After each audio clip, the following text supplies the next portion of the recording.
Alright, let's start from beginning.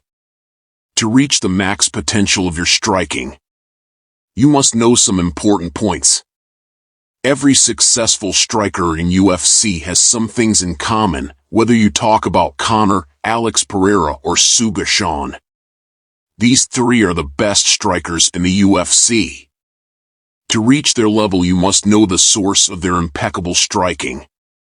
If you're a beginner, you must understand that there are 4 pillars of striking. 1. Accuracy. 2. Defense. 3. Speed. 4. Power. Let's talk about Conor. His striking is considered one of the best in the UFC. Why is that so? There's mainly 3 reasons behind that, and the third is speed. But let's not talk about that, because it has very low significance in his striking, but instead the main structure of his striking is built around the defense and accuracy. Now when I talk about the defense, I'm not talking about the guards or shell, but instead something that prevents the opponent's strikes landing on you. That is the head movement and footwork. Now this can be achieved by performing drills and shadowboxing. Then imagine an opponent in front of you while training and try to dodge his strikes. And if you don't have a sparring partner or access to the gym, you must perform skipping and shadowboxing 15 minutes and 10 minutes respectively. When you see the Conor's matches, you must notice that his guard is never up to his face, but instead he keeps his hand behind his back. Even in his career-defining fights, he had his hands on the back. That is because of the experience he gained from fighting. He knows how to dodge the strikes of the opponents.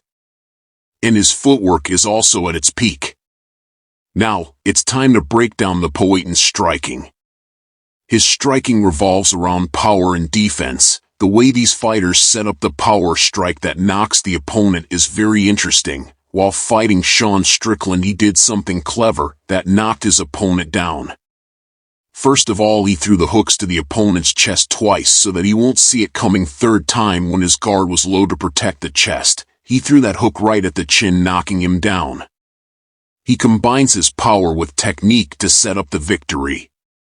The Sean O'Malley have that same power. He fight in the lighter division, where his height gives him an advantage combined with his style. He uses his power to knock people down with the precision.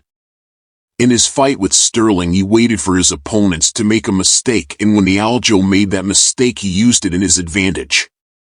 Now everything that I summarized that are speed, accuracy, power, precision, footwork, technique, strategy, and timing.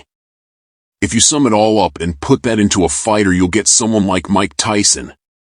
If you are unaware of how he fights, then you should watch the breakdown of his matches. It'll help you understanding how he is so phenomenal. Lastly, train hard and eat good. That's the most important part to grow physically. Subscribe.